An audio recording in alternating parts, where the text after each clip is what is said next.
Miami's offensive line is the number one key to this victory, more than anything, because Miami's offensive line is going to dictate where this game goes. Miami's offensive line is going to dictate if Miami runs the ball. Miami's offensive line is going to dictate if Carson Beck has time to throw. And Miami's offensive line is going to dictate time of possession. I think by now we've seen that Miami is not looking to air it out, that Mario Cristobal likes death by 1,000 cuts. That offensive line is the key to pain on every play. Miami's offensive line will dictate the pace, the tempo, and where this game goes. It's very, very simple. Now Miami's offensive line gets the pass block and give Carson Beck the time to pick FSU apart down the field. I am curious to see how much Miami might do some play action, some screen passes. They really need to stretch the field a bit.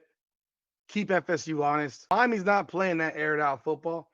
They're playing that old school punch you in the mouth football. And sometimes that punch you in the mouth football gets you big plays. But what it does do to the defense is it wears the defensive line out. And the Florida State defensive line got the crap kicked out of it by Virginia last week. Florida State's defensive line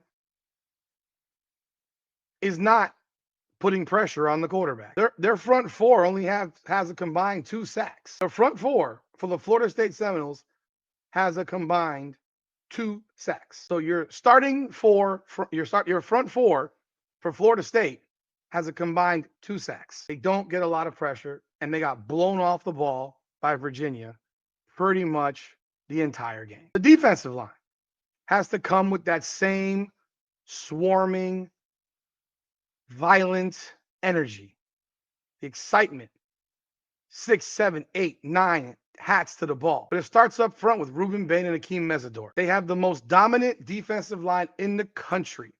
They're the number 1 rated defensive line in the country by PFF. And looking at it right here, highest graded this season, Power 4, Miami 93.5. Texas Tech, 91.6. Louisville, 91.3. Indiana, 89.7.